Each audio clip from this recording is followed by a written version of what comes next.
அண்மை செய்தியை நாம் பார்த்துக் கொண்டிருக்கிறோம்.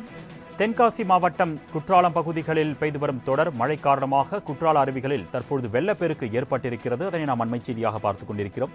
இது குறித்த கூடுதல் விவரங்களை செய்தியாளர் கணேஷ்குமார் வழங்க நாம் கேட்கலாம். வணக்கம் கணேஷ்குமார், இந்த வெள்ளப்பெருக்கு காரணமாக சுற்றுலா பயணிகளுக்கு என்னென்ன கட்டுப்பாடுகள், தடை விதிக்கப்பட்ட விவரங்கள்? வணக்கம் வர்ணேஷ். தமிழகத்தில் கடந்த சில தினங்களாக வடகிழக்கு பருவமழை தொடர்ந்து பெய்து வந்த நிலையில் சில தினங்களாக வெயிலின் தாக்கம் அதிகரித்து காணப்பட்டது.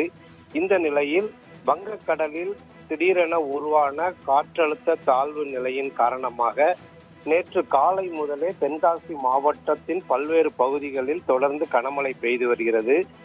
இடைவிடாது சுமார் 24 மணி நேரத்திற்கு மேலாக தென்காசி மாவட்டம் முழுவதுமாக இந்த மழையானது நீடித்து வருகிறது. இதே போன்று தமிழக கேரளா எல்கை பகுதியான மேற்கு தொடர்ச்சி மலை வனப்பகுதியிலும் இந்த கனமழையானது தொடர்ந்து பெய்து வருகிறது.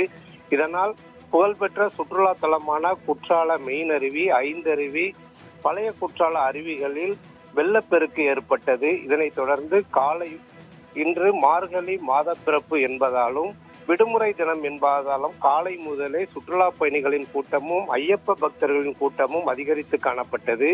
அங்கு பாதுகாப்பு பணியில் இருந்த காவல்துறையினர் சுற்றுலா பயணிகளையும் ஐயப்ப பக்தர்களையும் அருவியின் வெள்ளப்பெருக்கு காரணமாக அப்புறப்படுத்தினர்.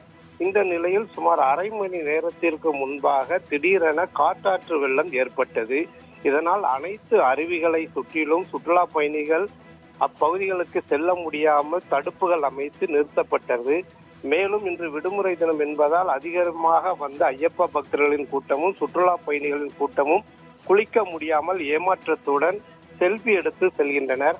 மேலும் அபாய வளைவை கடந்து ஆற்று படுகைகளில் ஆர்ப்பரித்து கொட்டும் அருவி நீரை மக்கள் இறங்கி குளித்து விடக்கூடாது என்பதற்காக மாவட்ட காவல் கண்காணிப்பாளர் சுரேஷ்குமார் தலைமையிலான போலீசார் குற்றாலம் பகுதிகளில் பலத்த பாதுகாப்பு ஏற்பாடுகளையும் போட்டுள்ளனர்.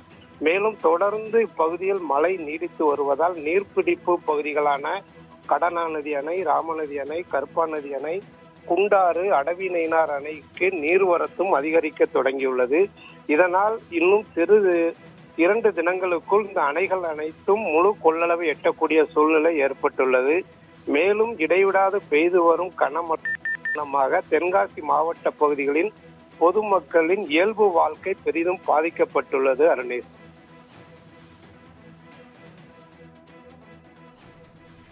விவரங்களுக்கு நன்றி கணேஷ்குமார்.